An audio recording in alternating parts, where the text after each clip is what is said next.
लेकिन ऐसे लोगों की संख्या और ऐसे विमर्श की, ऐसे नैरेटिव का प्रचलन तेजी से बढ़ रहा है।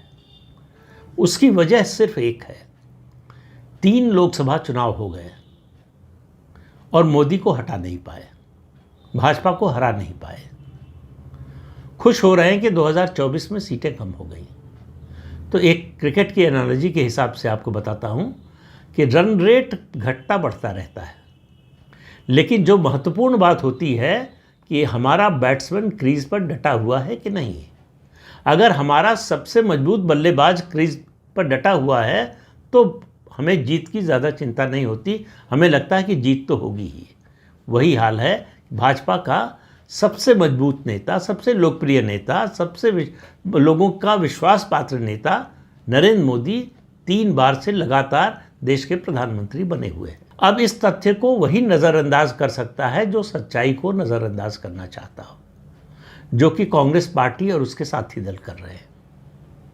दरअसल इनकी समस्या ये है कि ये हताशा के सागर में डूबे हुए हैं। इनको अब कोई तरीका नहीं नज़र आता।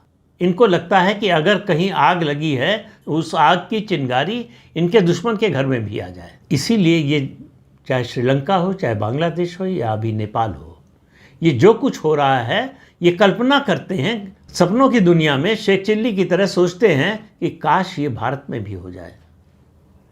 तो उससे क्या होगा? भारत का नुकसान होगा, बहुत बड़ा नुकसान होगा, लेकिन उससे उनको कोई फर्क नहीं पड़ता। उनको लगता है भारत का नुकसान होता है तो होने दो, मोदी तो सत्ता से हट जाएगा।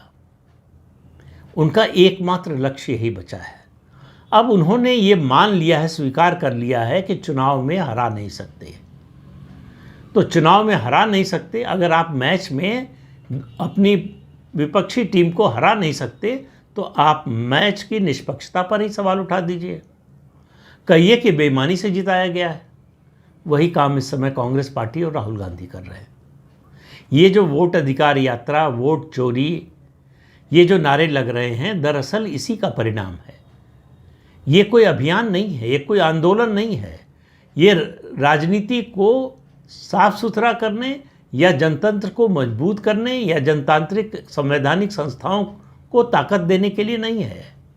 ये उनकी हताशा का आंदोलन है कि अब हमारे पास तो कोई चारा नहीं रह गया, तो हम खेल नहीं पा रहे हैं, खेल में जीत नहीं पा रहे हैं, तो हम खेल को बिगाड़ेंगे, ये खेल नहीं होने देंगे। और खेल क्या नहीं होने देंगे?